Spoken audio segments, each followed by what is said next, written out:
What up, what up? This is DJ Mark, and this is Off the Grid. Today's guest is the one and only, talented lyricist. Thank you, brother. Amir, what's going on, brother? I'm all right, man. Thank you for having me. Oh, no problem, man. You know, reached out to you. I didn't know if I was going to get a hit back or whatever, Nah, you know? Let me get a hit back, man. I'm not like that. I'm not like most light-skinned people. Nah, good. At all. Let's start at the beginning, man. Okay. Where you from? Mount Vernon, man. I lived in Mount Vernon for 20-some years, but I also lived in VA for a second. I lived in I was in New Rochelle for a hot second, but those are places I've been the majority of my life. Okay. Mount Vernon, yeah. Okay, so what was your upbringing like? Oh, nah, I mean, I come from a, traditional, non-traditional, I would say, I won't call it the traditional African-American experience per se. Mm-hmm. I'll say that for me, my family, some Jamaica and some of and the other half from down south. So I was definitely ingrained in an environment that was super rich in culture, whether it was spirituality or religious culture. And, and it planted a lot of seeds. So I was never short on love or discipline, and a lot of fun, a lot of stories, a lot of cousins, a lot of brothers. I'm one of 22 kids. 22. My father's a wild guy. The biological dude is a wild guy. Yeah. And so it's a lot of us, a lot of cousins, man. So like I said, I was never short on, on fun. Those family reunions is crazy, huh? Yeah, definitely. Cookouts is crazy. That's what's up, man. You being from money earning Mount Vernon, and a lot of talent out there. Absolutely. Heavy D, Diddy lived out there. Yeah. So there's a whole lot. Yeah, Pete, you got Rock, Eddie F, you have Jeff Red, you have Case who's in Mount Vernon, you have a lot. Even now you have the new guy from Mount Vernon, Capella Gray. You have a lot of talent. Mount Vernon is 4 square miles. Denzel, you have. Yeah, got me now. That's I'm attached to a legacy. So. That's good, man. You mentioned Pete Rock. So how did you and Pete click? Well, the funny thing about it, man, when I met Pete, it was over 10 years ago, right? I was introduced to Pete through CL Smooth. Oh, okay. Right? CL met me at the barbershop. I used to cut hair in the barbershop. I was working at the barbershop in New Rochelle on Huguenot Street. Mm-hmm. A lot of his rhymes, he said, take it back to Huguenot. I was at the barbershop on Huguenot Street at the time. And he used to always come by check me. And one day he was going to a show at Urban Plaza with the Roots. Okay. And he hit me and said, yo, bro, you want to come down? So when he said that to me, I was like, sure. And I went down to Urban Plaza. Him and Pete was performing with the Roots. I was backstage, whatever, that day. And that's how CL introduced me to everybody that day. So, and from then on, it was kind of like, in passing, me and Pete, would see each other. Because I lived on 77 Hillside. Mm-hmm. I had moved to 77 Hillside. He was at 77 Hillside. I was at 71, which is a house down. This is 71 Hillside. This is a house, and then this Miss Phillips' house is right there. Okay. So I would always see him, and we knew each other. So it kind of took on a little brother, little cousin type of vibe. But it's like having a little brother to play ball, and people's telling you that your brother is nice or whatever, and you're like, yeah. Till one day you actually watch him in summer league or at a game, and you make a decision to take money away and type shit. I was watching Pete Rock and CL Smooth on stage. The first time, believe it or not, I'm gonna tell you how crazy this is. The first time he told me to come check him, right? It was at SOBs. They did a show at SOBs. Mm-hmm. I drove down from Mount Vernon, and when I got to SOBs, I got there late. Traffic was crazy, right? So when I got there, I couldn't see the show. The first time I ever I had to look through the crack of the blinds at SOBs because I couldn't get in. Nobody could answer their phone. So that was the first time. But then the first time I actually got to see him after that was when CL told me to come to Urban Plaza. Mm-hmm. And I watched him perform with the Roots at Urban Plaza. And it was just one of those things when you see it, it's kind of like you realize their impact to hip hop, not just, was one of the most staple records in the game. So I always had an excellent marker to check myself by, right? So, and then it's having the teachings of everybody that came before me. A lot of them I know personally, so they always would tap me and tell me things along the way. What was your favorite peterock and Sail Smooth song of all time? See, everybody's gonna say Troy, right? Yeah. Troy is definitely like, that's a given. It's on main ingredient for me. The comment, so I'm back to talk track. It's On You is my favorite joint. Oh.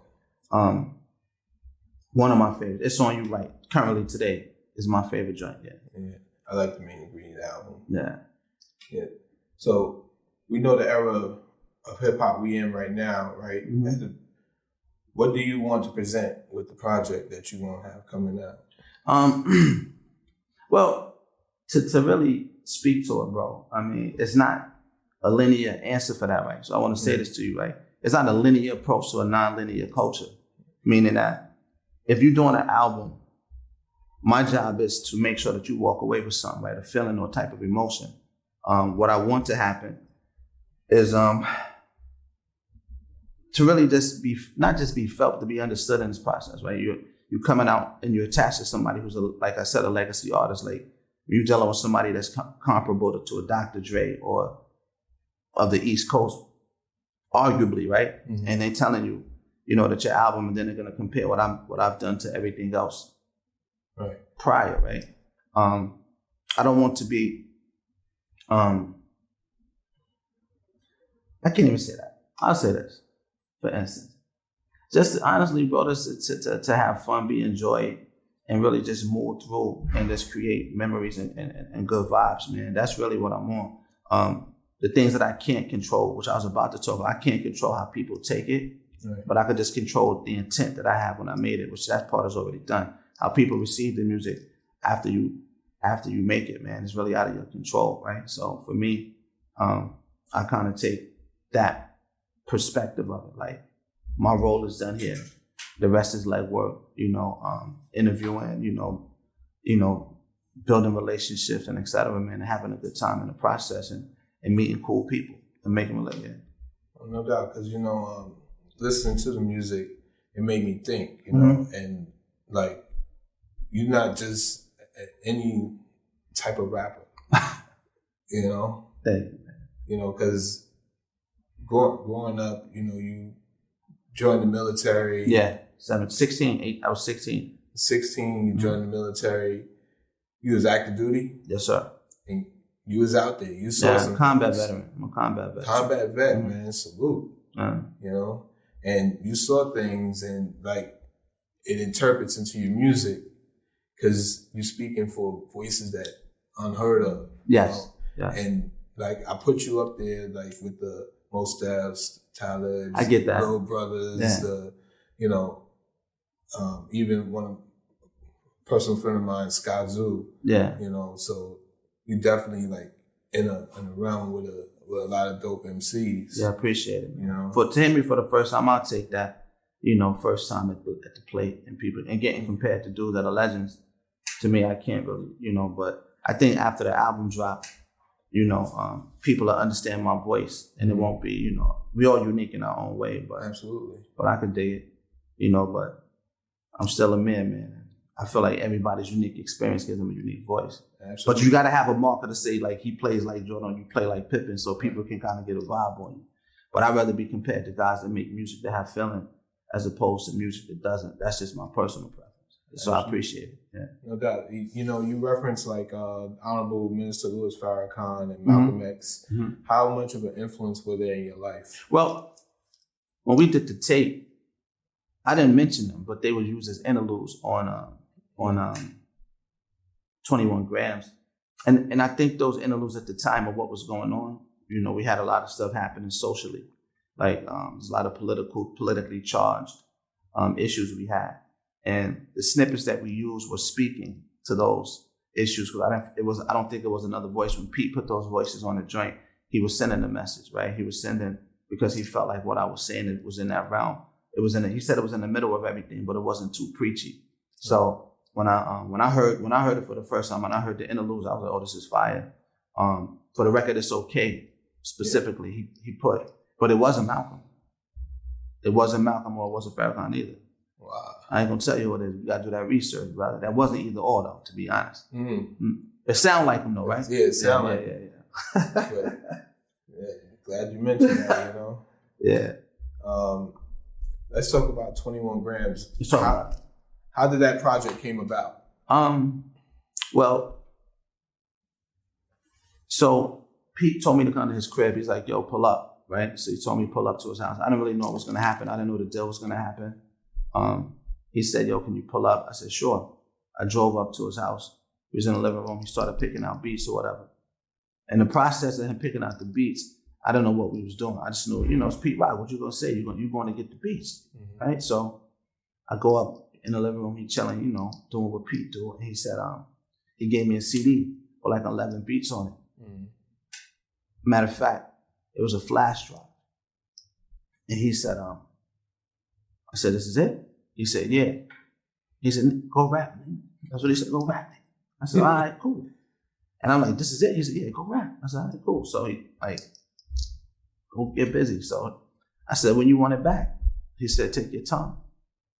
About 21 days later, I gave him back those 11 records. When I gave him back those 11 records, he said, all right, this is dope. So he said, all right, cool. He said, yo, I'm gonna send you some more stuff. So before he sent the other batch, he asked me, he said, yo, I'm starting a new label and I wanted to bring you over to Tru Soul. Would you be the first guy on my label? I said, of course. And that's how the deal started. After the deal happened, then he said, yo, let's start working on the album. Sure. He said, matter of fact, let's do the mixtape. So that's when 21 Grams came about. And how it came about, he said that my voice matched his production, where his production is currently at.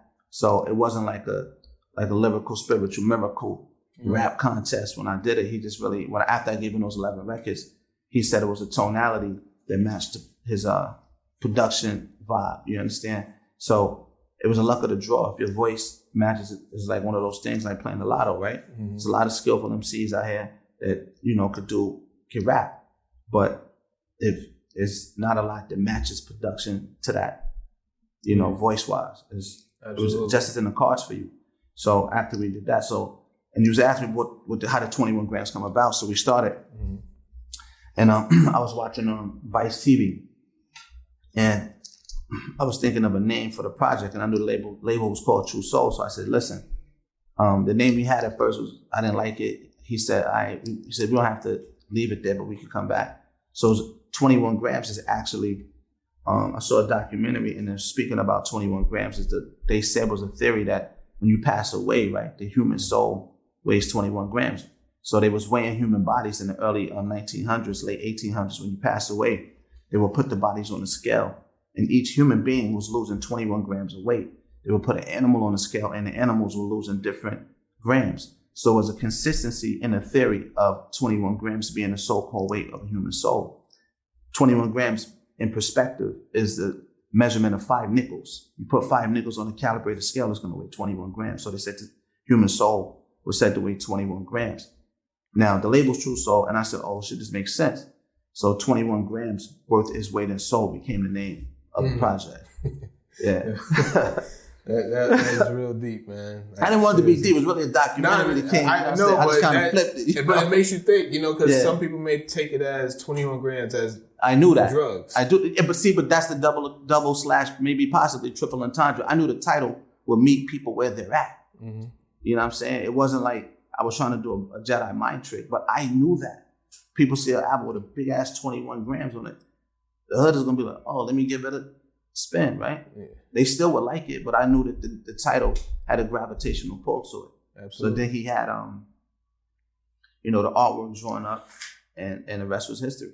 Yeah, because it had some good samples on there. Yeah, some break beats. You know, a lot of stuff like I grew up off listening to, like Outstanding Gap Band. Yeah, I was nervous about that one.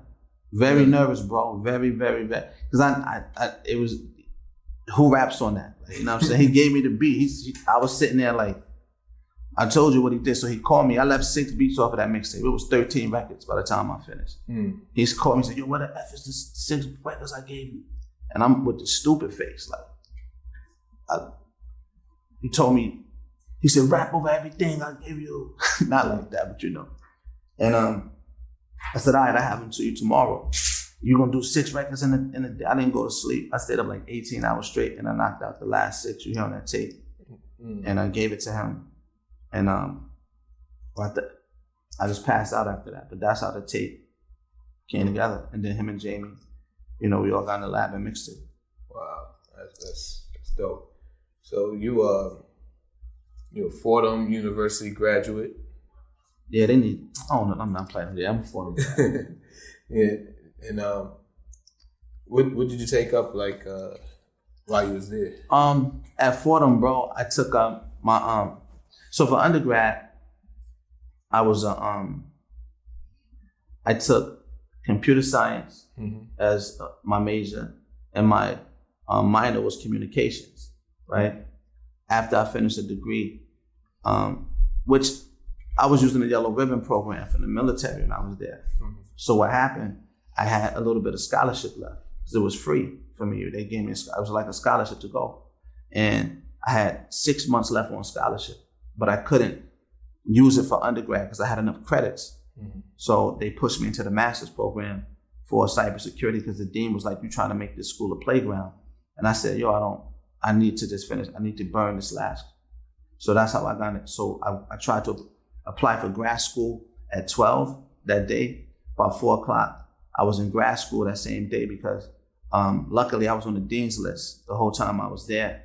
And because of the academic performance, the grad school dean said I remember him, and they let me into the program. Yeah. So that's how, you know, that happened at Fordham. It's a tough school. I probably honestly would have went to NYU or Columbia. Actually, the program that I was into, I was going to get into those schools, but Fordham was 1 train stop from Mount Vernon.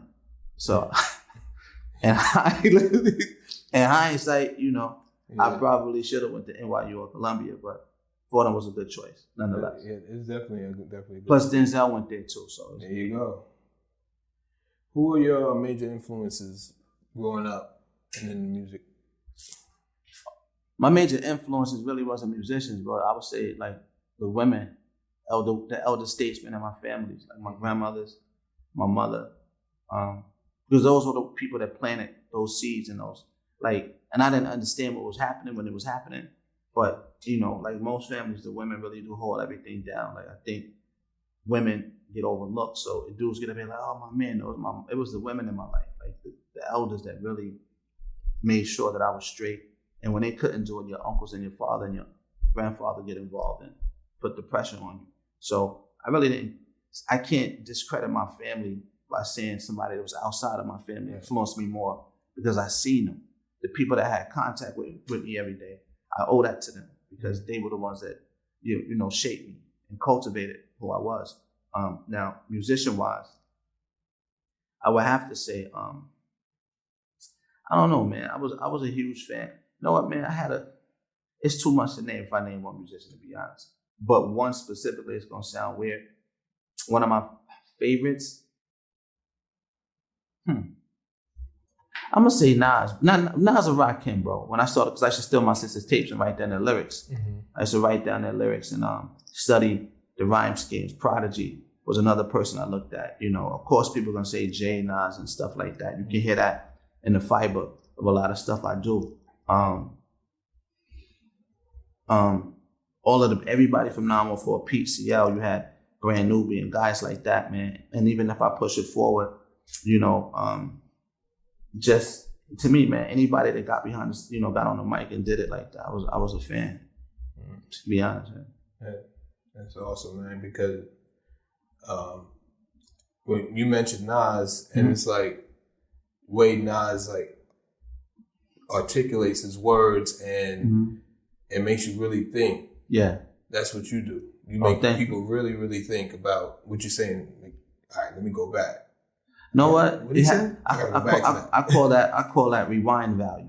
Yeah. You know, when I write, or my intention is to leave you with at least one quotable out of 16 bars. If I can't give you one quotable, I don't feel like I did my job. I should be able to make you relate I have 60 seconds to make you walk away with something. If I don't leave you with something, then that's not a fair exchange, right? You gave me your time and I didn't leave you with anything worth walking away with. I think that's robbery. Absolutely. So I try to make something that'll perch on you. Yeah. Okay. So this album you putting together with Pete Rock, when we expect it? I don't have a date yet, man. Dope Boy Soul is that's the title? Official title? Official title is Dope Boy Soul, okay. Man. And I won't get into, you know, I will explain that later what that means. You know, like most of my titles are linked to something, you know. Yeah. But Dope Boy Soul is a very produced from Pete by Pete top to bottom, and comparable to any other work he's ever had. I do believe that the production he gave me on it, I got to go into the special bag, you know, and he let me just pick out joints. We did 29 records total for the album, and we chopped it down to 13. So 16 records got left on the cutting floor. That may change by the time y'all hear it. And the rest of, you know, he was quarterback and I ran the routes.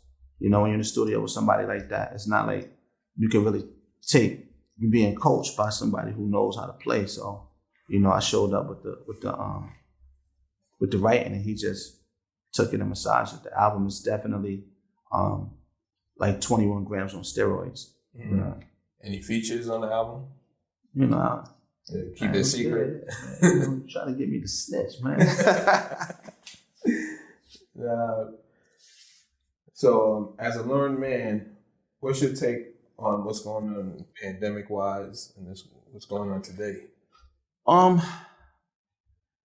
America 2.0, or, you know, Globe 2.0, as opposed to pre-pandemic, the post-pandemic, and during the pandemic. I think what we saw, man, it was a time for a lot of people to recalibrate. Mm-hmm. A lot of people had to get served humble pie. Some people had a lot of growth. And if you didn't, either you were forced to grow or you were growing because you had the chance to be still. I looked at it as an opportunity. I didn't look at it as a problem. I looked at it as an opportunity to learn, study myself, be still, and get back, regain some level of intimacy with my own self and people I'm close to. I do believe that there are a lot of other things that were happening during the pandemic, little nuances that, you know, you can do your own research on it if you want to. I can encrypt this literally in front of a camera for you. There's a lot of touch points that were happening, and a lot of shattered facts and misinformation became the cancer for the last 2 years in the arena of public speaking. I do believe that, you know, what doesn't come out in the wash comes out in events. And a documentary or two that may come out 3 years or a year from now, speaking on a lot of missed facts about what is healthy, what is not healthy. I mean, it tugged at every aspect of human existence globally. Mm-hmm. So it's not just, it'll be too arrogant for one country to think our problem is bigger than the rest of the world problem. It was a global thing. So when you're facing a global issue, you have to deal with humanity, not deal with your ego and, you know, money or power. So there's a lot of things and a lot of moving pieces that happened during this time. So, I mean, hopefully for the people that, you know, were able to come out of it, you know, we lost a lot of people, which was another type of conversation. You know, so I can honestly say, you know, I empathize with the families. I mean, I lost people too. So that it doesn't make, there's no win in the pandemic, you know. It's a loss, but it's a learning too. So that's how I look at it. Man, I want to appreciate you, man, for really, you know, you came through. Thank you, man. Very first interview for my radio show and everything, man. Yeah, I appreciate literally, when I told you that. Yeah, I'll be back. I'll be back when the album drops. I promise. Yes, man. I'm holding you to that, man. I'll be back. Definitely, you know, you got a home here with me off the grid. You know, I appreciate it. Definitely, I play the album like just about every day now. Thank you, man. Because after I got it off of Pete Rock's Instagram, I was like, let me check it out. I gotta check this out. You know, it sounds like something. Sound like something, man. You know, so definitely, man, I really appreciate you. You know, before you leave, just give them a quick 16 real quick. Man, you're gonna do this to me? Okay, yeah. Let's do it, man. It's dope. I got some more time. Yo, quick. Oh, we here with the camera. All right, cool. Any camera you want to go to, we got you on both. I may do something for the joint, man. Yeah, go ahead. Matt writes so many rhymes, bro. This is crazy. I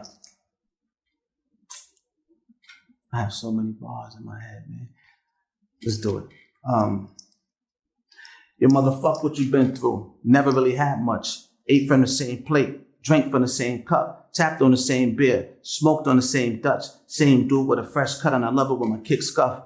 Pitched from the same curb. Spoke slang bad nerves. Came from the same womb. We two up in the same room. Balled on the same court. Got jumped still for a dog. Fuck what they all say. Do things your way. The game got no rules, so play how you gon' play. These niggas got the gossip and these chicks gonna... Oh, God, that's all right, man. You know, that says enough, man. First show, you gave me something. I appreciate it. And let them know where they can find you, your music. Oh, shit. Come on.